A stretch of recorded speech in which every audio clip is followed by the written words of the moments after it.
back to Studio Tamera, the Mystical Paintress. Today, I'm wearing a giant Russian Kublai Khan hat made out of sheep fur, I think. I got this about 25 years ago, and I remembered thinking like $100 was a crazy lot of money for a hat. But when it's freezing bitter cold outside, you will never be cold with this hat. It has a hole in the top.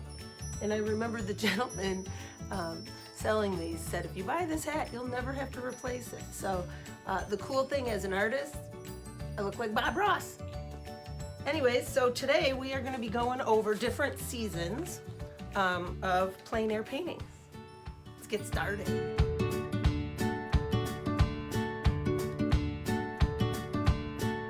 Sending a shout out today to all our essential care workers as we get started. So, plein air painting means you're painting outdoors, and you're going to have different palettes, different color palettes, different colors of paint, depending on and mixing them depending on what season. So, for example, here's an example of like colors you'd use spring and summer, and you mix these. You can mix any colors from the three primary: red, blue, and yellow. And they're called primary because they can't be mixed. The next palette I'm going to compare to is, here is fall. See the difference? Even without looking at a painting, just looking at palettes, summer colors, fall. Fall, we're starting to get into more bold colors.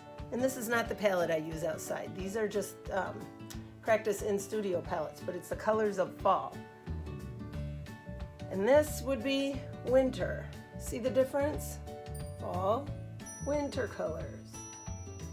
When you go out plein air painting, you see some fantastic colors in the wintertime. The wintertime is actually very colorful, but you wouldn't know that unless you go outside plein air painting.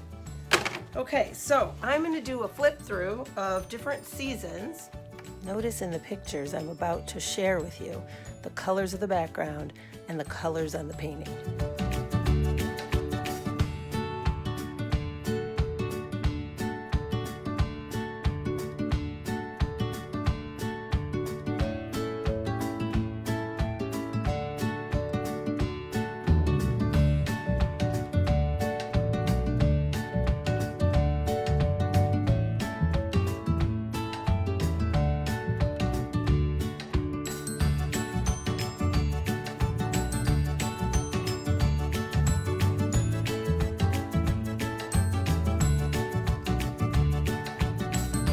Summertime, you're probably going to be wearing some sunglasses and not this big old Kublai Khan hat. All right, so we are going to look at different, I have a stack here of paintings from different seasons. I paint on masonite board, and we're going to look at them. I want you to consider the different color palettes we just looked at while we're looking at these paintings. Okay, so first of all, we're going to start with springtime. And I use different size boards when I do plein air paintings. So this one is 8 by 10. This is 11 by 14. This is a more impressionistic. This was during the Dexter paint out. And it's springtime. Here's the flax field off of Dawson in Milford. Notice the color palettes, greens and pinks. Okay. Now we're getting into summer, and I'm not going through all my hundreds and hundreds, probably thousands of plein air paintings. I've just got a couple examples for you of spring, summer, winter, fall to give you an idea of the mindset with the colors that you would use. So see, notice the difference? We are getting what? Greener, right? Mixing hundreds of colors of green. Green. Often you'll hear plein air painters say, that's enough, we're tired of painting green. This is Possum Hollow in Kensington, 70 degrees, overcast day. I know, because I write it on the back of my boards. Okay, into fall colors. Notice all of a sudden, the greens are gone, and we have the oranges. let's see, where's that fall? Here it is. So fall colors, you're starting to use these colors for fall.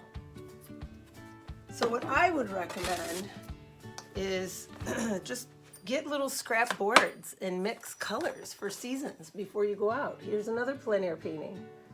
Third weekend in October for fall. There's another fall. See how the colors? Now fall fading into winter. This is where we start dressing warmer. It's not quite as comfortable, it's not quite as beautiful, but look at this. So you've got a mixed palette here of your fall and your winter colors, because you still have some reds and oranges from the oak trees and various other trees. But you've got your blues and your purples and your fun winter colors that you can really only see when you're out there. Here's the sunset. This is thicker paint, it's a smaller board. This was more of a study, I probably did this faster. Just trying to record, if you look up close, look into the snow, trying to record the colors bouncing off the snow. Isn't this fun? This is what's so great about plein air. I should take my glasses off since it's not summer anymore. We're into our winter time. Here's a more abstract winter scene. Probably on this day it was less than 10 degrees out and I painted very fast, but sometimes these are a lot of fun to do.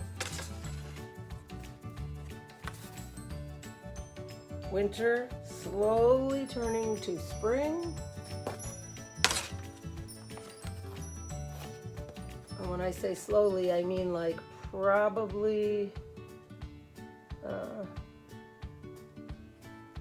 March.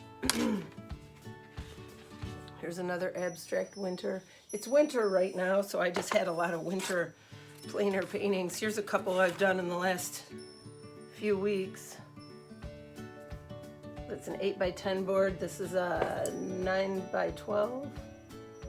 This one I actually did a video, if you guys want to see.